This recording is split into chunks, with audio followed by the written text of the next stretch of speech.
One man has the guts to speak the truth on America's secrets that are hiding in plain sight. You've probably heard of him. Best-selling author Doug Casey.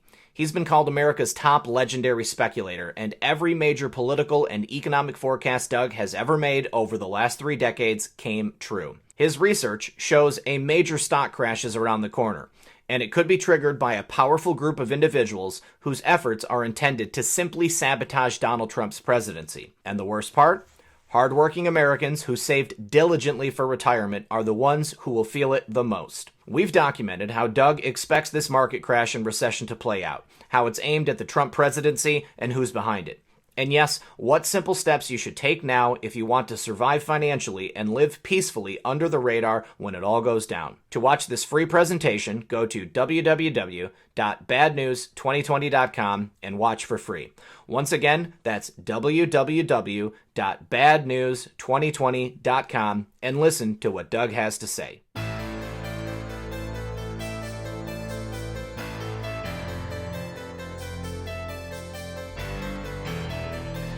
You're listening to Red Pill 78. I am the Corruption Detector, and this is your Red Pill News.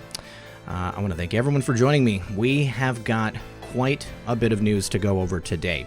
I'm going to do my best to get through it in a manageable time, but many stories. We've got clips from Devin Nunes and Mark Meadows. We've got Nancy Pelosi breaking the code. We've got information about the Jussie Smollett case on several different fronts. We've also got news that Don Trump Jr. might be running for mayor of New York City. Look at that, you guys. He is starting already. And now there is also news that Mad Maxine Waters has gotten a hold of financial records for the president. So let's go through all of this, starting with Nancy Pelosi and her necessary software update. These could be impeachable offenses, but I intend not. The three things, you might understand it better if you remember these three things. Control-Alt-Delete, Nancy. Reset your system. Something is not right with this woman. Get your talking points straight. She doesn't even know what she's talking about. There are no impeachable offenses that the president has committed. Watching her is like listening to children in grade school scrape their nails across a chalkboard. Even just saying that out loud gives me the chills. It's horrible. Now, Nancy Pelosi has been giving press conferences regarding the president's state of mind and what she thinks needs to happen, and it calls back to a couple of different things. First, we're going to take a look at this tweet from May 14th from John Brennan. He says, Senator Graham and his ilk bear responsibility for damage being done to our national interests at home and abroad by acquiescing to Mr. Trump's incompetence, corruption, and malevolence. Who will shun expedience and do what is right? Who among you is wise and understanding? Now, what he's quoting there is James 3:13. Who is wise and understanding among you? Let him show by good conduct that his works are done in the meekness of wisdom. Well, 313, the frame 313 from a particular film taken by someone with the last name beginning with a Z from Dallas many years ago, happens to show something very disturbing. Now, if we take a look at the clip from Nancy Pelosi in her press conference, she says that she is concerned for the president and his well-being. She says, I wish that his family or administration or his staff would have an intervention for the good of the country. Let's take a listen to that. But the president, again, stormed out. I think, first, pound the table, walk out the door. What? Next time, have the TV cameras in there while I have my say. That didn't work for him either. And now this time, another temper tantrum. Again, I pray for the President of the United States. I wish that his family or his administration or his staff would have an intervention for the good of the country. Yes, ma'am. So John Brennan is asking who will shun political expedience and do what is right, calling to James 3:13. Nancy Pelosi is calling for an intervention. There was a time in the past when someone else called for an intervention. Both of these clips were sent over by my good friend Methods. Remember, No Name had an epic Freudian slip about a particular president that we lost in Dallas. Let's take a listen. When Senator Obama was first asked, he said, any place, any time. The way Barry Goldwater and Jack Kennedy agreed to do before the intervention of the tragedy at Dallas. So I think the tone of this campaign could have been very different. He called it an intervention. Nancy Pelosi is calling for an intervention. John Brennan is calling for someone to do what is right. What are they all hinting at? I think you know, and I think it's extremely obvious. John Brennan again asks, who will shun political expedience and do what is right? Who among you is wise and understanding? James 3:13. All right, next, from Sean Hannity last night, Devin Nunes was on the program, and he told the audience that they have made criminal referral, that there was a conspiracy to fraud the FISA court. We also made one that there was also conspiracy to manipulate intelligence. I would say that based on everything we've learned, both of those accusations hold quite a bit of merit. Let's go ahead and listen to Devin and Sean. Well, we made a criminal referral that there was a conspiracy to fraud the FISA court. We also made one that there was also a conspiracy to manipulate intelligence. You had on John Solomon earlier. He has filed a request with the court. The easiest way to clean this up and the quickest way would be for the FISA court itself, for the FISC, the secret court, to come out and take action against all of these top-level people at the Department of Justice and the FBI who fraudulently produced information to the court. Because if not, if the court doesn't do this, we're gonna run through all this between the IG and the U.S. Attorney, the work that we continue to have to do.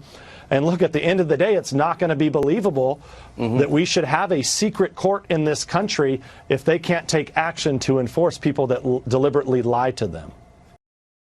Excellent point, Devin. As I spoke about yesterday, the withholding of that exculpatory evidence that pretty much exonerated George Papadopoulos from the FISA court, from the judges on the FISA panel, that is a huge issue right now. The fact that this court is secret and people cannot go and see exactly what's going on, they have pretty much zero accountability. It's basically a rubber stamp. These corrupt bureaucrats are able to bring falsified information before the court, state that the people they are looking to get warrants on are, in fact, dangerous or agents of a foreign government. It allows for quite the broad swath of impunity that they're able to act with. So let's go ahead and take a listen to the next clip from Mark Meadows.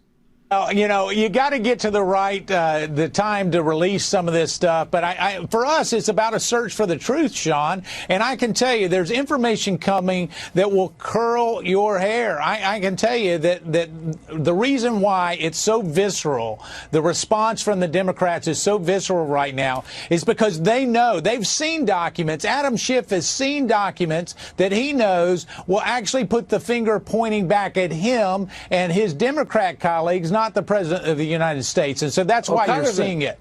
And that right there, it perfectly encapsulates why the Democrats are so desperate to make sure that their narrative is the one that people hear. They've seen the documents. They know that there is absolutely no merit to the charges that they are bringing against the president, yet another baseless investigation. They know that as soon as the American people understand exactly how deep this goes, we are going to turn on them, or rather, the rest of the country is going to turn on them, because you and I, we already know the truth. Now, on the note of the improprieties by the intelligence community, and specifically John Brennan's team working under the former administration, U.S. Attorney John Durham is now examining documents generated by interagency fusion cells set up by Brennan in mid-2016. Now, according to DOJ sources, U.S. Attorney John Durham is examining documents generated by an interagency fusion cell that former Clown director John Brennan set up in mid-2016. Attorney General Barr appointed Special Prosecutor John Durham to investigate the origins of Spygate, and it was recently revealed the probe is much broader than previously known. Barr and Durham are working closely with Clown Director Gina Haspel, Director of National Intelligence Dan Coates, and FBI Director Christopher Wray on surveillance issues related to the Trump Trump 2016 campaign. This suggests a broader interagency effort is underway, which is why former Clown director John Brennan, whose fingerprints are all over Spygate, is lashing out at Trump and Barr on Twitter and in his media appearances. Investigative journalist Paul Sperry reported that according to Maine DOJ sources, Durham's portfolio for looking into the provenance of CH includes examining docs generated by an interagency fusion cell Brennan set up in mid-2016 on Russia election interference, plus pre-election briefings that Steele gave to UK intelligence. John Brennan was the architect of Spygate, and he knows he is in trouble. A circular firing squad has formed between Brennan and Comey as Bill Barr and the U.S. Attorney John Durham uncover the truth about Spygate. Brennan is blaming Comey for pushing the phony dossier, and Comey is blaming Brennan for pushing the dossier to be used in the IC report. The CI investigations into Trump officials started way before Crossfire Hurricane was launched by FBI counterintel chief Peter Strzok in late July of 2016, and it's all coming out. The former administration's intel agencies and law enforcement agencies launched a series of illegal CI investigations into Carter Page, Paul Manafort, George Papadopoulos, and General Mike Flynn, then used the bogus Mueller witch hunt to justify and mask the illegal spying operation on Trump and his officials. John Brennan is really feeling the pressure at this point because he's no longer in government. He no longer has a security clearance. He doesn't have a way to monitor what's taking place.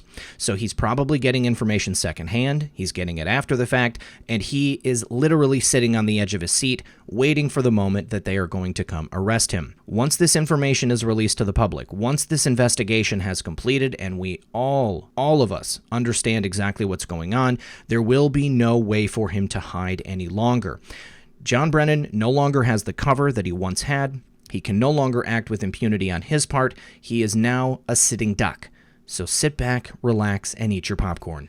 Now, a new tweet from Chuck Ross. He publicizes this bit of information, which was in a letter by Devin Nunes. Says in his letter to Trump that Joseph Mifsud may also go by the name Joseph DeGabriel. Right here, describe any communications or relationship, if any, Joseph Mifsud, potentially also known as Joseph DeGabriel, has had with British intelligence and any information the British government possesses about Mifsud's connection to any other government or intelligence agency. Let's take a look at the article from the Daily Caller. Now, Devin Nunes has specifically asked Trump to ask Theresa May about the Brits' handling of the Steele dossier. Top Republican on the House Intelligence Committee Devin Nunes is calling on President Donald Trump to press British Prime Minister Theresa May about the British government's handling of the Steele dossier. California Rep. Devin Nunes also called on Trump in a letter to ask May whether the British government was aware of or took part in surveillance efforts against members of the Trump campaign. I think based on what we know that answer is yes. Trump is expected to make a state visit to the UK in June.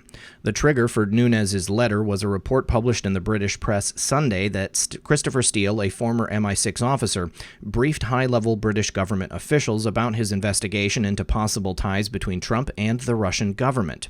The UK Telegraph reported that a week after Trump's election win, Steele briefed Sir Charles Farr, who then chaired Britain's Joint Intelligence Committee, about his investigation of Trump's possible ties to Russia. Farr passed the information to other high-level British intelligence officials, including MI5 Director Andrew Parker and MI6 Director Andrew Younger. According to the Telegraph, the Prime Minister was not briefed on the information, probably for plausible deniability reasons.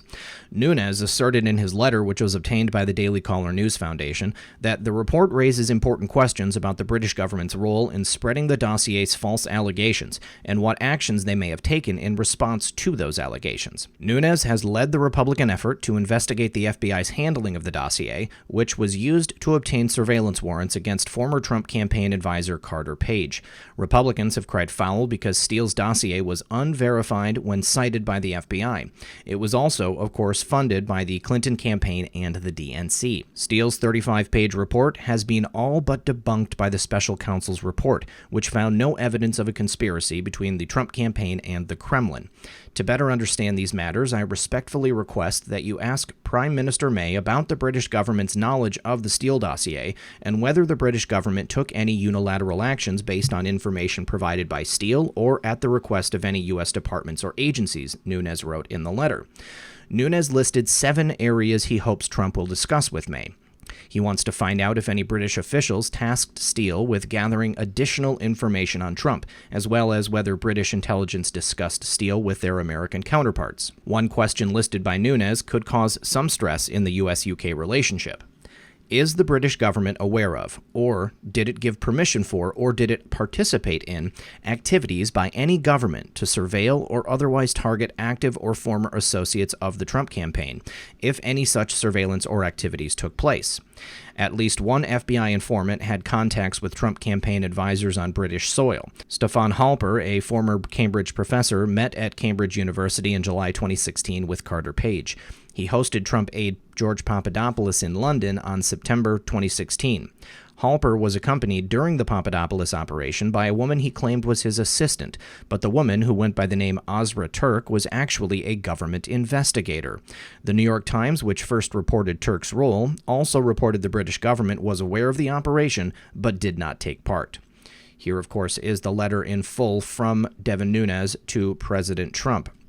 Of course, I will leave this link in the description, or in the pinned comment below, and everyone can take a look and see what they think themselves. But I think that it's going to be, the answer is yes to many of these questions. I think that these intelligence agencies were deeply involved with this operation to entrap President Trump and to spy on him and his associates.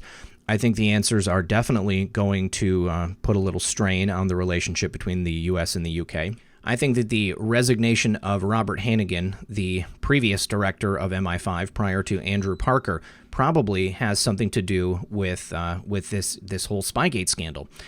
He was more than likely involved. He more than likely helped the United States administration at that time with their spying activities, and he quit so then Andrew Parker could come in and probably also have some plausible deniability. Now, I had commented in yesterday's video, I believe, on the issue of Joseph Mifsud and who he could have potentially been working for. Devin Nunes made the comment that perhaps Mifsud was working with an intelligence agency, perhaps a private contractor, and it seemed logical to me that it would be Fusion GPS. But my friend White Hat sent me this very, very long article which details many of the connections between many people involved in the Spygate scandal. And we can see here in this paragraph, Christopher Steele and Chris Burrows worked with Stefan Halper as early as 2005. Steele knew Jonathan Clark from his days in MI6 and communicated and met with him in the U.S. Burrows knew and communicated with Joseph Mifsud since 2010. So we have a connection here, Joseph Mifsud, going back with Steele and Burrows from Orbis Intelligence, quite a few years. So could it actually be that Joseph Mifsud was an employee through in this whole Spygate operation through Christopher Steele and his Orbis Intelligence Agency? Very, very interesting thought, so I'd like to know what you guys have to think about that. Now, next, we were told that the Bucket 5 release would take place within 7 to 8 days, and 7 to 8 days would put the release in the short window between Trump's state visit in Japan, which is on the 25th of May to the 28th of May, and the state visit with the UK, June 3rd through June 5th. Now, there is not a big window between the state visit to Japan and the state visit to the UK. While anything is possible, diplomatically speaking, it would say a great deal about the overall opinion of the administration toward the UK if President Trump declassified documents prior to the British state visit, considering UK involvement might very well be outlined within them. Very interesting timeline. So 29th, 30th, 31st, and the 1st of June. We could potentially have that release right there in that window. And of course, we've been told by multiple sources that Theresa May is set to reportedly resign at any time. And we were told that in May 2019, it's the kickoff. Of course, as I just mentioned, Robert Hannigan quit. And on April 27th, we were told that he was soon to be a household name. So given all of these things and the letter that Devin Nunes just wrote to the president regarding the UK's participation in the Spygate scandal, let's keep an eye out for these dates right here. Now, here in another post from the Chan, this states that POTUS leaves for Japan on a long holiday weekend on Friday. Bing, bang, boom. POTUS will be well insulated, protected on Air Force One and abroad. Remember what we were told about that specific scenario. Specific locations are going to be classified. While these operations are conducted due to the nature of the entrenchment, it is time to take back our country and make America great again. Let us salute and pray for the brave men and women in uniform who will undertake this assignment to bring forth peace, unity, and return power to the people. It is our hope that this message reaches enough people to make a meaningful impact. We cannot yet telegraph this message through normal methods for reasons I'm sure everyone here can understand. Follow the questions from the previous thread and remain calm. The primary targets are within D.C. and remain at the top on both sides. The spillover in the streets will be quickly shut down. Look for more FFs. Stay alert, be vigilant, and above all, please pray. For God so loved the world that he gave his one and only Son, that whoever believes in him shall not perish but have eternal life. Love is patient, love is kind. God bless my fellow Americans. 4/10/20 DJT. Now, this was reposted by an Anon. But if you'll all remember, this was one of the very early posts that we saw on the board, and it was the first one, and only one, I believe, that was signed off 4/10/20 DJT. Now, that was post 35, and that was on the 1st of November, 2017. I can remember that day. I remember seeing this, and I remember knowing immediately what it meant. And then it was followed up the next day with 4/10/20 and the clue A, B, C, D, E. So obviously they wanted us to know that this was signed off by Donald J. Trump. Now, of course, after this point is when we began to see posts that were listed as Q+, and we never did again see any post listed as 4/10/20. Just something to think about. Are we at the point where things are really about to pop off? Just keep your eyes open, guys, and let's talk about it in the comment section. Now, on the note of things starting to pop off, the president has been talking about treason an awful lot lately. Let's listen to this clip from earlier today because it's very, very revealing. Sir, the Constitution says treason is punishable by death. You've accused your adversaries of treason. Who specifically are you accusing of treason? Well, I think a number of people, and I think what you look is that they have unsuccessfully tried to take down the wrong person. If you look at Comey, if you look at McCabe, if you look at probably people higher than that, if you look at Strzok, if you look at his lover, Lisa Page, his wonderful lover, the two lovers, they talked openly. You know, they didn't use their private server because they didn't want to get caught, so they used the government server. That was not a good move. He talked about the insurance policy just in case crooked Hillary loses, and that didn't work out too well for them. So you look at them, they want an insurance policy so that should she, for any reason, lose, remember, 100 million to 1. Maybe he said 100 million to nothing. But should she lose, we'll have an insurance policy and we'll get this guy out of office. And that's what they said, and that's what they meant. That's treason. That's treason. Yes, it certainly is treason.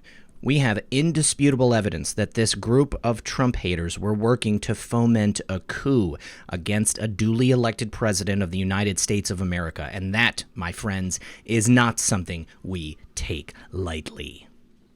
Now, on to the things taking place in the Jussie Smollett case. If you'll remember, Tina Chen, she was the one-time Michelle Obama staffer who was involved in this case. She was texting directly with Kim Foxx, the prosecutor on the case. Well, she's been evading a subpoena in this case, and this is direct from the process server. So the Cook County Judge Michael Tuman could rule that an out-of-county prosecutor should investigate the Smollett criminal case and why Kim Foxx's office quietly dropped the 16 felony charges against the Empire star. Tina Chen, the former chief of staff to First Lady Michael Obama, declined Wednesday to be served with a subpoena by a retired Illinois judge seeking the appointment of a special prosecutor in the Jussie Smollett case, according to the process server. In an email to former Illinois appellate judge Sheila O'Brien obtained by Fox News, the The process server wrote that a security guard at the Chicago law firm where Chen is a partner called up to her and spoke with her and said that she is never going to accept service and to not allow me up to their law firm. She knows all about the subpoena, the server added. Edward Ryan, who runs the private investigation firm that employs the process server, spoke about the incident with the Chicago Sun-Times. I don't know why she'd turn it down. She'll be served eventually, Ryan told the paper. Chen did not immediately respond to Fox News' request for comment. The subpoena would have required Chen to appear at a May 31st hearing on O'Brien's request for a special prosecutor and provide any and all documents, notes, phone records, texts, tape recordings made or received at any time concerning your conversations with Cook County State's Attorney Kim Foxx in regard to Jussie Smollett. Chen reached out to Fox on behalf of Smollett's family during the investigation into whether the Empire actor faked a hate crime attack on the streets of Chicago earlier this year. Smollett was eventually charged with 16 felony counts of lying to authorities in February, but the charges were, to the astonishment of many, dropped on March 26th. In March, the Sun-Times reported that Chen texted Fox on February 1st, saying she wanted to give you a call on behalf of Jussie Smollett and family who I know. They have concerns about the investigation. The paper also reported that on February 20th, Fox emailed Chen, spoke to Chicago Police Superintendent Eddie Johnson. I convinced him to reach out to the FBI to ask that they take over the investigation. He is reaching out now and will get back to me shortly. Fox had announced the day before that she was leaving the case, only for her office to clarify the following month that she had informally separated herself from the decision-making over the case. Chen has denied trying to sway the outcome of the Smollett case. Shortly after Mr. Smollett reported he was attacked, as a family friend, I contacted Cook County State's Attorney Kim Foxx, who I also know from prior work together, she said in a March statement.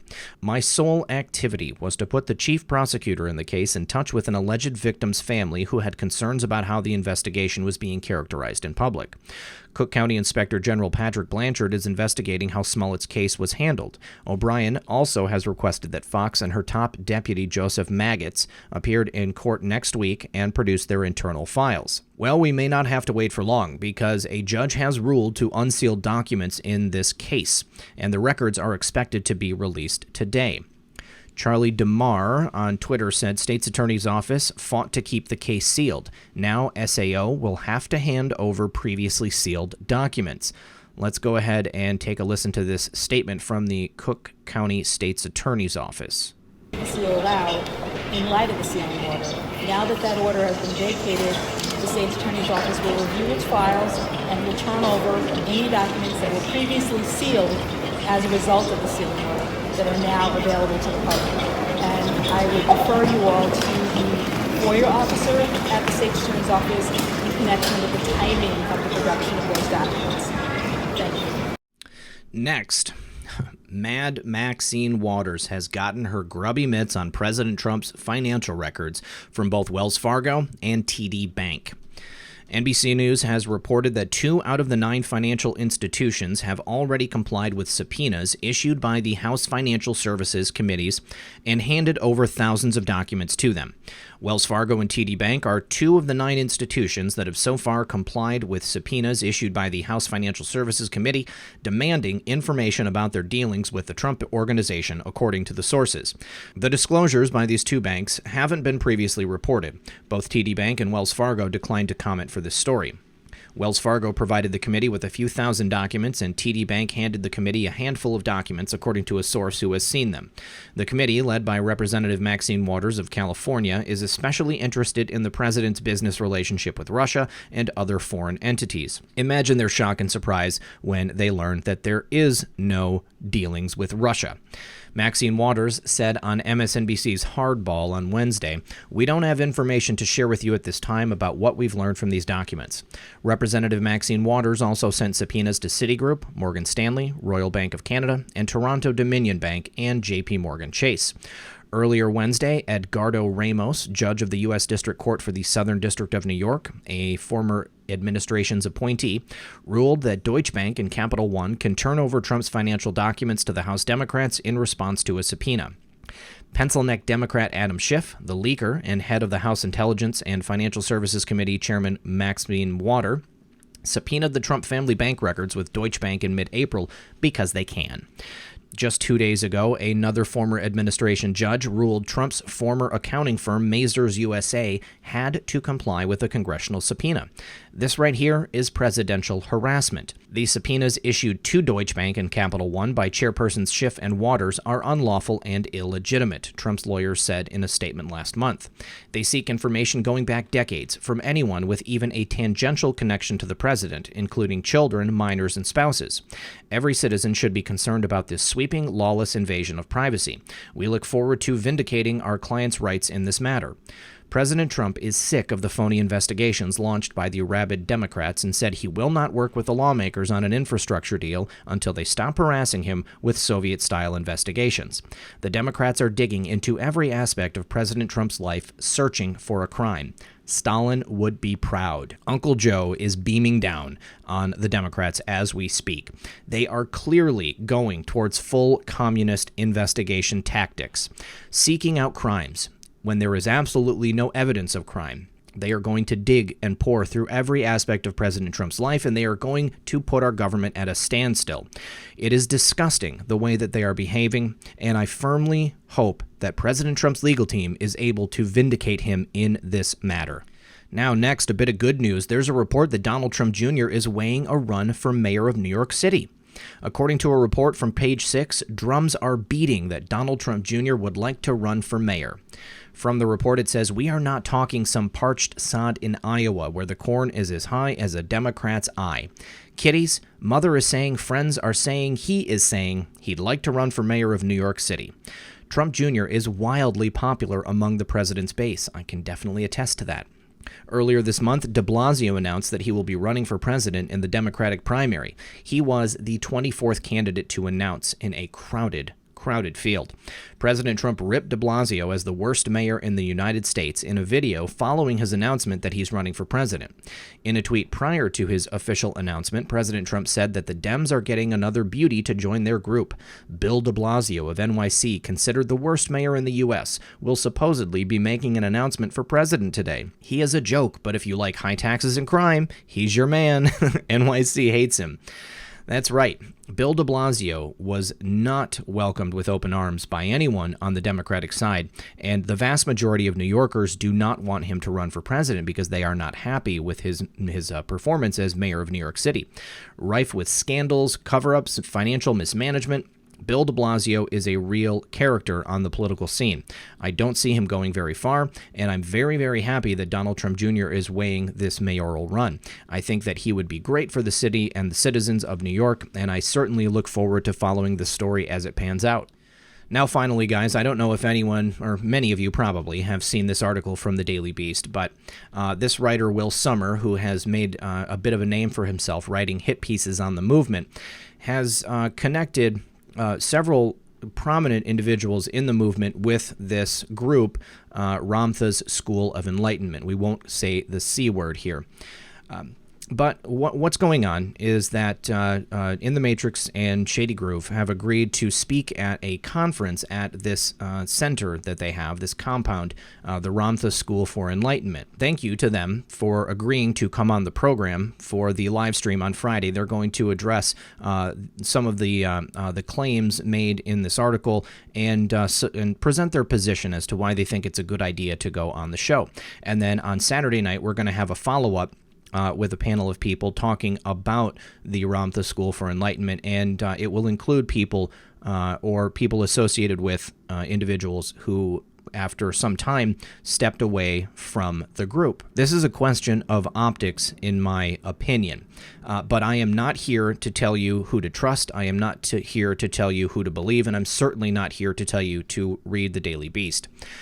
There was also an article written by Neon Revolt prior to that article coming out, where he brought up the fact that this group was going to be presenting Matrix and Shady and asked them to step away from it. Now, I am a believer in free speech and free association, and if Matrix and Shady want to go to this group and present their information on the pay source, who am I to tell them not to do it? However, based on the way this group has been characterized, I think that it is potentially a free-for-all for the mainstream media and people like Will Sommer at the Daily Beast. So Matrix and Shady have been gracious enough to agree to come on the program on Friday. They will be talking about their decision and exactly what's going on with this event. And then on Saturday, as I said, we will have the follow-up show with the people talking about Ramtha and the school. So I just want to make it very clear that I am not taking sides here. I am not telling you to specifically trust or not trust anyone. This is about information dissemination, and I am leaving it up to my audience, because I know how intelligent you are, to use your own discernment and decide how you feel about it. I have never been someone who caused dissent and disruption in the movement, and I do not talk badly about anyone, and I also don't make a habit out of telling you what to believe. So I hope that everyone is kind enough to join us and to have a civil conversation both on Friday and Saturday, and I look forward to speaking to everyone on this issue. I'd like to thank everyone for joining me. As always, this has been Red Pill 78. I am the Corruption Detector, and this was your Red Pill News. Good luck, everyone, and God bless.